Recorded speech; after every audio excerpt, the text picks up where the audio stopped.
I've been here at the Talbot for 10 years now. In particular, I work with women on the ward, and I find that to be really important because by its nature, Austin Health tends to take their traumatically injured people, and that tends more often than not to be young men. So any women who end up on the ward can feel quite isolated, and they can feel like they don't belong. So by having a group where they can come in and chat and laugh together, I find is really important.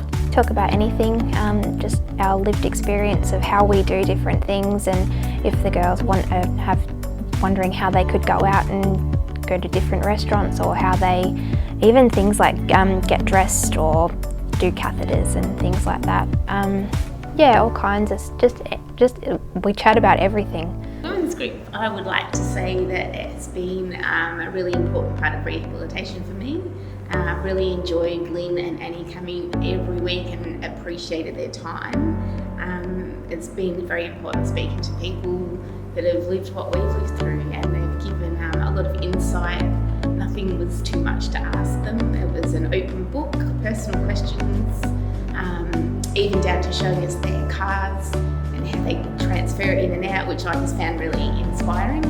And yeah, just a real winner for me personally. We can connect with other groups within the Talbot, particularly leisure, and we can do some women-specific things, like going out for a coffee is a very womanly thing, or maybe going out shopping, and I feel that they get a lot out of it. I certainly get a lot out of it.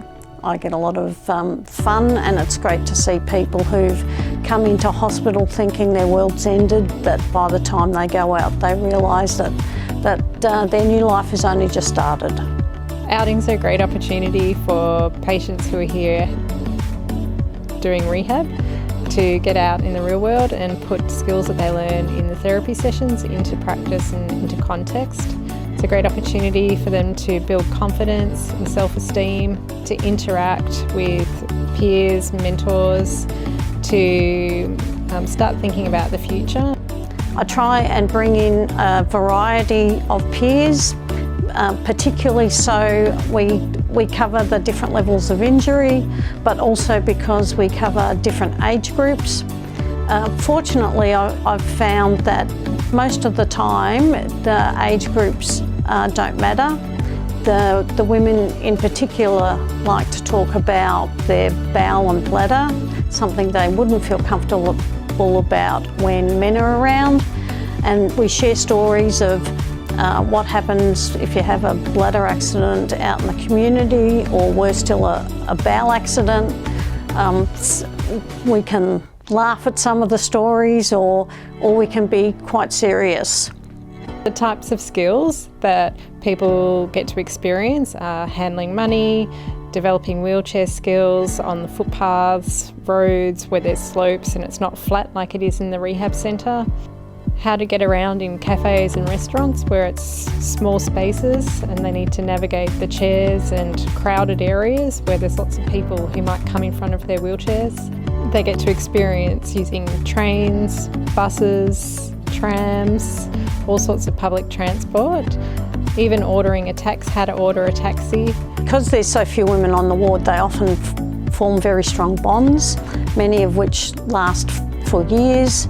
They'll come back when we have What's Out There days, and they'll reconnect.